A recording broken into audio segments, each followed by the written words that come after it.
Vibe Mundial FM. As duas primeiras pessoas que nos ligarem vão participar para perceber como é que essa frequência funciona, mesmo em menos tempo do que uma sessão original, que demora em torno de meia hora, 40 minutos, né? Mas com apenas 15 minutos as pessoas já manifestam, né? Bastante informação que elas captam, bastante ficha que cai, né? E bastante, inclusive algumas melhoras. O Donizete está dizendo já que temos o primeiro ouvinte na linha. Alô, bom dia. Bom dia. Com quem eu falo? Eu sou Benedita de São Bernardo. Benedita, lá da minha terra, então, hein? Seja muito bem-vinda aqui hoje com a gente, Benedita. Muito obrigado pela sua participação. Você já ouviu o nosso programa antes? Eu já. Já sabe como funciona, então? Sim. Você vai deitar, fechar os olhos. Pode sentar, né? Pode sentar. Se não puder deitar, pode sentar. Não cruza braços nem pernas. E simplesmente deixa rolar, tá bom? Daqui a pouquinho nós vamos falar com você de novo, então não desliga o telefone, deixa no viva voz do seu lado e vá percebendo o que vai acontecendo pelo teu corpo, tá bom? Então, a partir de agora, o teu trabalho está começando. Legal, então mais para o final do programa a gente volta com a Benedita que está em São Bernardo do Campo e vai fazer o acesso direto a essa frequência. O Marcos Del Padre já começou aqui o trabalho de cura frequencial evolutiva. Para você que quiser mais informações sobre o nosso trabalho, você pode nos seguir nas mídias sociais, Facebook, Instagram e YouTube. É só procurar por @Rádio Caminhos da Cura. Bom, a gente vai ouvir também, vamos acompanhar uma história de transformação hoje do Evaldo. O Evaldo passou por 3 sessões de cura frequencial evolutiva e ele percebeu uma melhora muito grande depois da sessão. 2 pontos que ele apresenta para a gente. Ele sofria com uma depressão muito forte e ele percebeu que depois da sessão ele começou a ficar mais sociável, com vontade de sair, conversar com as pessoas. E ele sofria também com uma questão de artrose no pescoço. Inclusive os médicos já haviam dito para ele que não tinha jeito, Marcos, que a solução seria tomar anti-inflamatório para o resto da vida.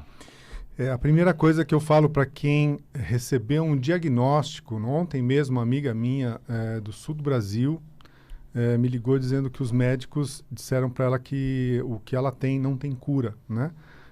Um problema de câncer no intestino, que o mesmo que eu tive, né? E eu disse para ela, Márcia, a primeira coisa, então a partir de agora você não acredite, né?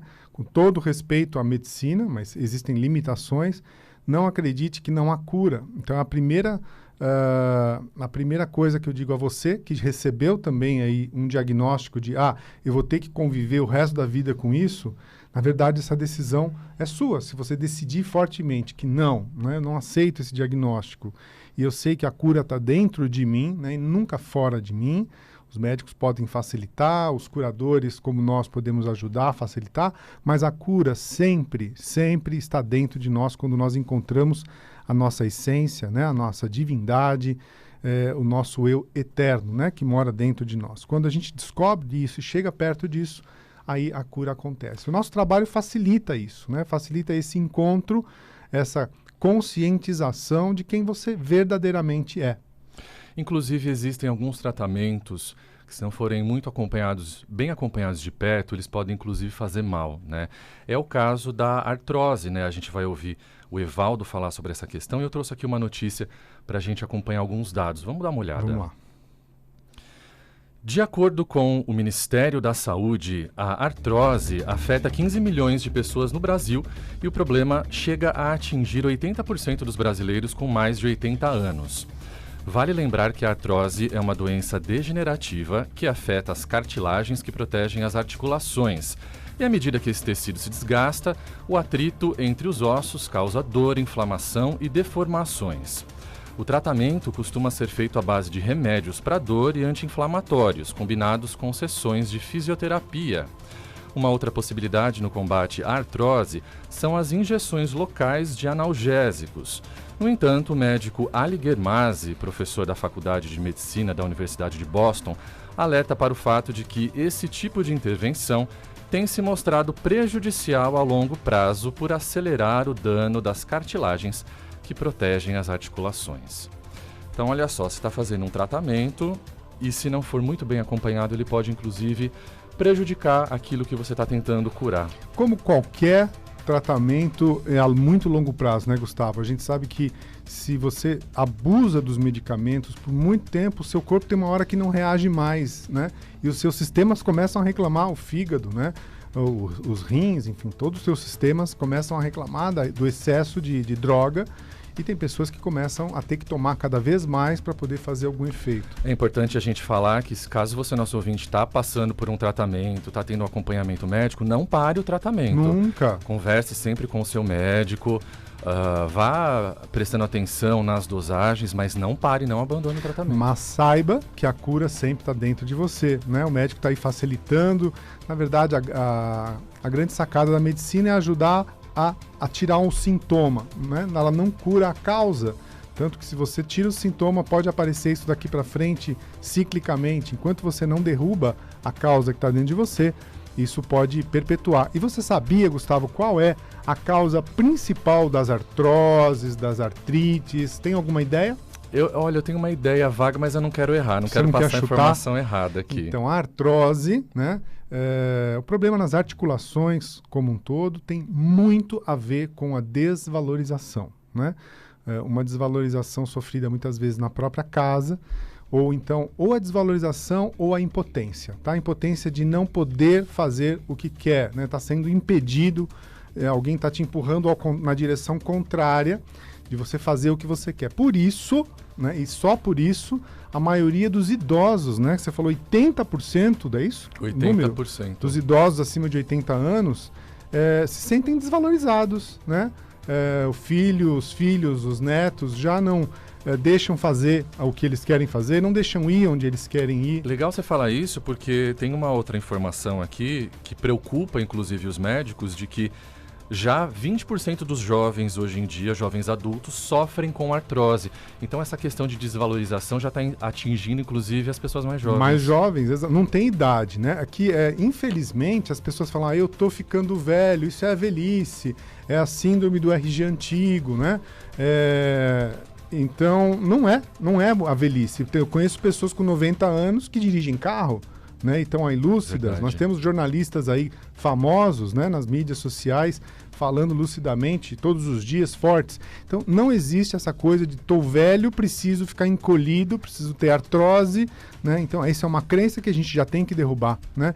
E não procurar muito trabalhar não só a desvalorização dos filhos, dos netos, mas a sua autodesvalorização. Olhar pro teu espelho e saber envelhecer, saber que, né, isso é um ciclo natural da vida, e se você envelhece com consciência, com saúde, com coerência, né, jamais você vai ter artrose. E se você tem, fato de você ter, comece a ter consciência de quais são as desvalorizações que estão acontecendo aí, você, vovô, vovó, ou então você que é novo e sofre com artrite, com artrose, problemas nas articulações, comece a ter consciência de quem é que está te desvalorizando e você, né? Qual tipo de desvalorização você está tendo para começar a apresentar esses sintomas. Esses sintomas só são um toque que o teu inconsciente, o teu cérebro primitivo está te dando porque você está na incoerência, você está fora do teu caminho de vida. Bom, a gente ouve agora a história do Evaldo. Como já adiantamos aqui, ele tinha um problema muito forte de artrose no pescoço. Já tinha passado pelo médico, já havia recebido um diagnóstico de que não tinha o que fazer, tomar remédio. E a gente vai ouvir a história dele, vamos pausar o depoimento para que o Marcos possa comentar tudo de bacana que aconteceu depois da sessão de cura frequencial evolutiva. Então agora a gente conhece o Evaldo. Então, eu me sentia antes, quase toda semana tinha sempre um dia. Tinha semana que passava sem, mas várias vezes ao mês tinha um dia de angústia, o dia inteiro, uma depressão daquelas grandes. E há muitos anos que eu ouço a Rádio Mundial, era com esperança de achar uma solução para essa depressão, né? Aí eu vivia tomando florais, o florais dava uma melhorada, mas nunca equilibrava do jeito que eu queria. Ouvindo o programa do Marcos Del Padre na Rádio Mundial, ouvi vários programas, aí já fiquei com a esperança, né? Aí eu tentei, depois de ouvir uns depoimentos, aí eu pensei, acho que também pode ser uma saída para resolver muitos problemas meus. Principalmente era emocional mesmo que eu buscava a solução. A importância de um depoimento, né? Graças a um depoimento que o Evaldo ouviu, né, veio até nós e passou por uma sessão à distância. Eu não conheço o Evaldo, né? Ele me ligou, nós marcamos um horário e eu atendi à distância. A sessão dura em média 40 minutos, né, pelo telefone. E, se eu não me engano, nós fizemos 3 sessões, né? Foram 3 sessões. Foram 3 sessões. E eu lembro que na primeira ele já sentiu melhoras nessa angústia, nessa depressão, e depois ele acaba contando o que aconteceu nas outras sessões. Exato, é sobre isso que ele fala agora. As melhoras emocionais que ele percebeu após a sessão. E logo após a primeira sessão, aí essa tristeza, essa angústia, e eu tinha timidez muito grande. Eu acho que não era timidez, mas não tinha vontade de estar com as pessoas. Ia trabalhar, mas eu falava mais o necessário. Quando não precisava falar, eu achava era bom, porque não tinha aquela vontade de dialogar muito com as pessoas. E aí você ficou falante, Evaldo? Eu me tornei um cara muito mais comunicativo. Lá no meu local de trabalho mesmo estão percebendo isso, né? Que bacana, né? Eles falam, mas agora você fala que eu fiz a distância. Eu fiquei até pensando, será? O Marcos falou que a distância também fazia. Aí um dia desse eu estava pensando, será que a distância faz os mesmos efeitos, mas funciona a distância também do mesmo jeito que se tivesse lá, porque foi muito bom para mim. Legal, Evaldo, colocar isso, né? Muitas vezes a timidez, ela é confundida com depressão e vice-versa, né? No caso do Evaldo, eu acho que ele tinha um desânimo muito grande para a vida. Então, e sabendo depois que ele tinha uma artrose, né, no pescoço, enfim, em algumas outras partes do corpo, dá para perceber que ele também se autodesvalorizava, ou ele também estava sendo desvalorizado, né, onde quer que ele estivesse, ou na família, ou nos trabalhos. Na verdade, qualquer um pode desvalorizar o outro. O problema é como eu interpreto. Como se você deixa, né? Eu posso até deixar, mas se eu tô rindo para aquilo, né? Tô falando, fala o que você quiser de mim, eu sei que eu não sou isso, né? Pronto, eu já mudei a interpretação. Então, a pessoa pode ser desvalorizada se quiser, por quantas pessoas quiserem, mas só que ele interpretou isso nele, né? Isso acabou fazendo uma ressonância com talvez o que ele pensasse, e ele aparecia ser a pessoa apática, desanimada, tímida, como ele falou, né? E ele começou a ter mudanças no comportamento, né? Muda a cura reconectiva, a cura frequencial evolutiva não muda o caráter de ninguém, né? Mas tira você da incoerência, né? Se você está desse jeito porque você sofreu, né, vários conflitos aí, ou de desvalorização, ou de separação, ou de raiva, ou de medo, você vai se iluminando no seu DNA e essas coisas vão se transmutando. E aí o sintoma some. Vibe Mundial 95,7.